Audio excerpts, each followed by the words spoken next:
Iron Man movie review.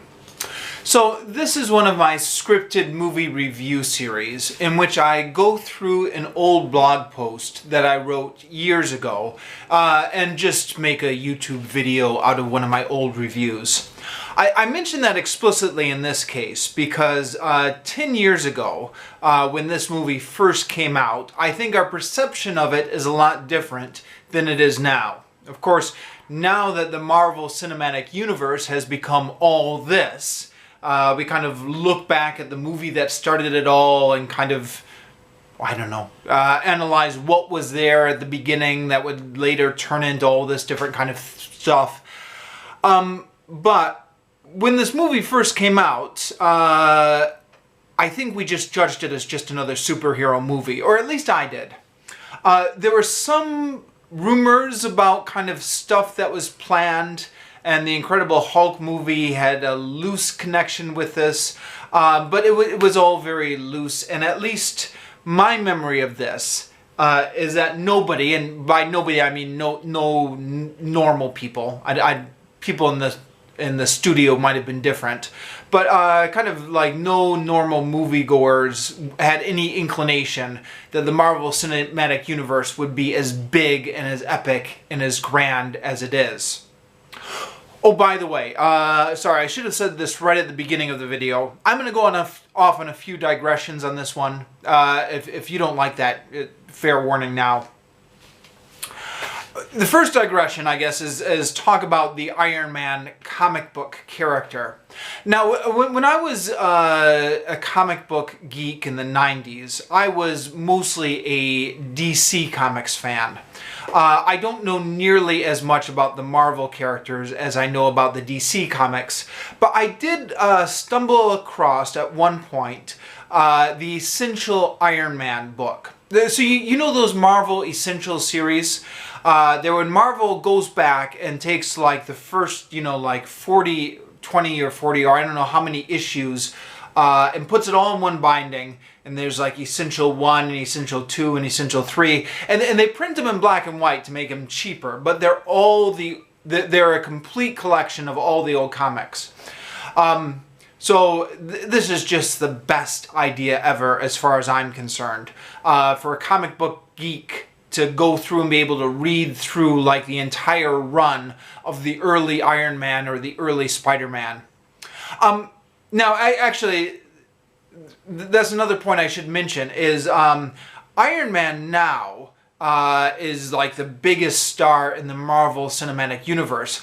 But, like back before these movies came out, Iron Man, I mean, he wasn't nothing. He was relatively famous within comic book circles. But if you weren't actively into comic books, Iron Man didn't have like the same broader pop culture recognizability as like, say, Superman or Spider-Man or something like that. So yeah, it's somewhat interesting that Iron Man has become as big as he was. So I didn't really have any particular interests or really knowledge of Iron Man, but I was in Japan and I found this on a book exchange. And if you've ever lived in Japan or kind of maybe anywhere abroad, you know that you can't be too choosy about your reading material. So kind of being broadly interested in comic books in general, I just kind of snatched the Essential Iron Man 1 volume up from a book exchange. If you ever get a chance to read these early Iron Man comics, they're quite interesting.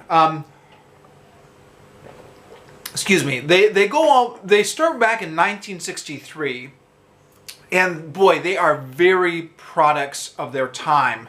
In that Iron Man is kind of fighting for truth, justice, and the American way, and he's fighting against all these evil communists. The evil Chinese communists, and the evil Soviet communists, and the evil Vietnamese communists.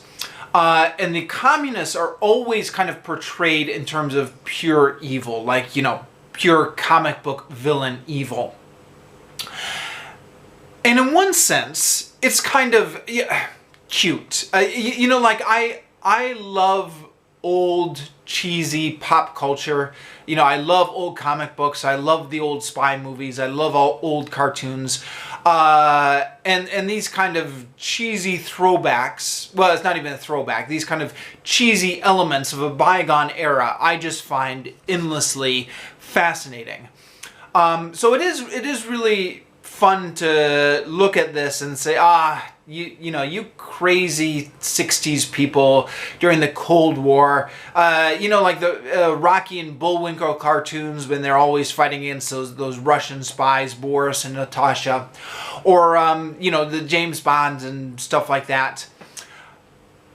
On the other hand, though, if you kind of get rid of your fondness for kind of this old, cheesy, cutesy, Cold War pop culture stuff, and think about what's going on here, it is pretty appalling. So here is, you know, it's not like the Soviet Union or China or North Vietnam were these mystical fairylands or something like that, right? These were real countries with real people in like the real world. And this is an entertainment medium that is being aimed purely at very impressionable children. And so these children are reading these comic books and they're being taught at a very young age, okay, all Americans are good, all communists are evil, these are the people I should hate. And there is, you know, the Vietnam War figures prominently in the early Iron Man comics. In fact, if I remember correctly, he was in Vietnam when he got captured by the communists, and you know, and the explosion with his heart and kind of his origin story happened fighting against communists in Vietnam. And here the Vietnam War was actually happening at the time, right? So you've got an actual military conflict going on, and the pop culture of the time period is propagandizing the children who are reading it into saying, okay, all those people our army is fighting against are pure evil over there. And, you know, like, some of those people who were reading this comic book in 1963 were probably draft age before that war was over. And I don't know. Is it a stretch to say that the comic book had a big influence on them as they got older? Probably, but it's not good, I guess is what I'm trying to say. Now, if you go to Wikipedia, they do have a Stan Lee quote about Iron Man's early days. So Stan Lee is quoted as saying, quote, "I think I gave myself a dare. It was the height of the Cold War. The readers, the young readers, if there was one thing they hated, it was war. It was the military. So I got a hero who represented that to the 100th degree. He was a weapons manufacturer. He was providing weapons for the army. He was rich. He was an industrialist. I thought it would be fun to take the kind of character that nobody would like, none of our readers would like, and shove him down their throats and make them like him. And he became very popular." So that's what Stan Lee later said about this. Not being any sort of an expert on this, I have three things that make me maybe doubt if that's accurate, or suspect that maybe Stan Lee is misremembering history. One is 1963 was not 1968. You know, by 1968, sure, the military was very unpopular. But 1963, I think, was a much more patriotic time, so I'm not sure that's completely accurate. Two, you know, he talks about the young readers who hate war and hate the military and stuff like that. But I think, somebody correct me if I'm wrong, I think college students reading comic books came later. I think by 1963, these comic books were still largely aimed at children. And then, the other thing that kind of makes me doubt this a little bit is if you read the comic books, it's not that Iron Man himself is like this right-wing character.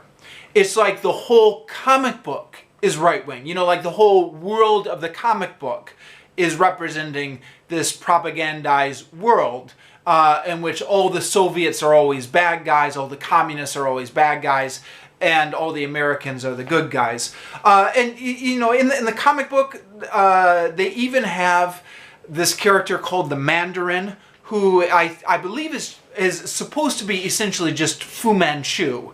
But they couldn't get the rights to Fu Manchu, so they just called him the Mandarin. Fu Manchu is a terribly racist character with an interesting history in itself. I've previously reviewed the Fu Manchu book. What was it called? The Insidious Dr. Fu Manchu in a previous video. Oh, okay. Anyways, all of that was kind of making me a little bit nervous about an Iron Man movie before I went in. I had a coworker who said to me, "Oh, don't worry." He said that they've taken the origins of this comic book about how Tony Stark is a really right-wing jerk, and they do some interesting things in the movie where he evolves along the way. And I think that's probably accurate. The movie does do some interesting things. Now, the Vietnam War is long over at this point, so it gets updated for the 21st century. And instead of being captured by the communists in Vietnam, Tony Stark is now taken prisoner by Afghan terrorists, which I think, by the way, is what Marvel Comics itself has done. I mean, right, because they're still using Iron Man and Marvel Comics, but Iron Man's origin can't be in the Vietnam War anymore. He would be 80 years old if he had been fighting in the Vietnam War in 1963. So somebody correct me if I'm getting this wrong. I believe Marvel Comics uses a sliding time scale where their characters are always about, you know, like 25 or 30. So they just kind of adjust the time period. So instead of like Tony Stark being in the Vietnam War, he was in whatever military conflict was most recent. Now, this Afghanistan conflict has been going on forever now, so since 2002.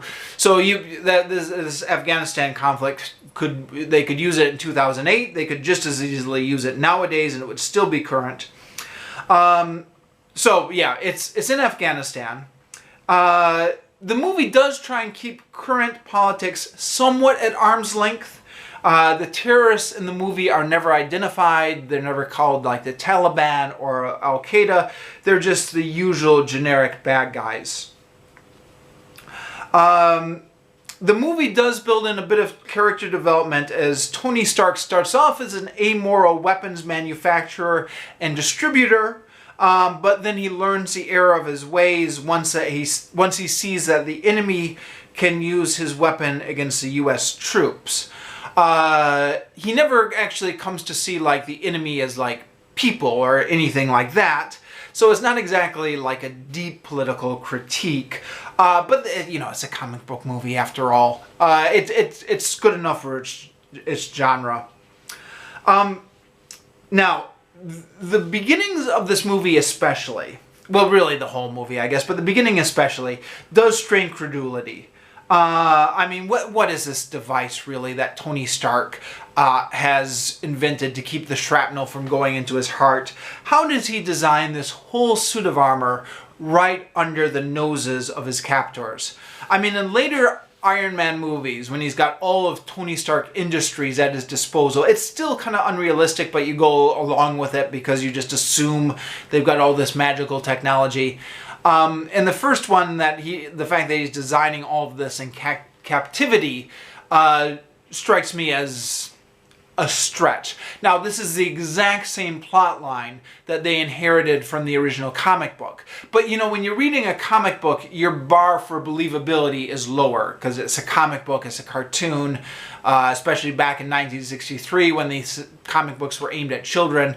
When you're watching a live-action movie, at least for me, I kind of had a bit of a harder time swallowing it. But it is a plot of the comic book. Robert Downey Jr. is fantastic in this movie. And forgive me for stating the obvious, but he is the reason that this character became so popular. It obviously was not the suit of armor. Speaking of which, before watching this movie, and I think a lot of other people were worried that he would essentially just get buried with that Iron Man mask. And that all his charisma would just be behind that suit. But the filmmakers did a really good job of avoiding that. Something that I wrote in my original review is that I was quite happy to see Nick Fury in the Agents of S.H.I.E.L.D. subplot, and I thought that was kind of a nice bone for comic book geeks who would pick up on this. You know, people who know comic books know who these people are. Of course, now with the fact that the Marvel Cinematic Universe has gone so deeply into comic books and comic book geek culture, this no longer seems as impressive as it did in 2008. But, you know, back in 2008, I thought it was impressive. The main villain of this movie is the weak point. Well, I say weak point, but it's pretty much what you would expect from a comic book movie. He's really not given any motivation. He's just a very flimsy motivation. For the most part, he is evil just for the sake of being pure evil. It's revealed as a little bit of a plot twist. I'm not sure if the filmmakers seriously expected this would surprise anyone or if they were just doing a bit of a plot twist just for the sake of form. But I suspect everyone could see this coming a mile away. I know I certainly did. The ending, I suspect, was largely CGI. So it looked to me like it was just two CGI characters pounding on each other, and it bored me a little bit. But it was fine for a comic book movie. You have to turn your brain off for certain parts of it, but it was definitely entertaining enough. And yeah, this is essentially the review I gave to this movie 10 years ago. I think I would largely stand by that review. Although in retrospect, it's very impressive what the Marvel Cinematic Universe went on to become. I think it started off with a movie that was charming enough, but nothing particularly special. Okay.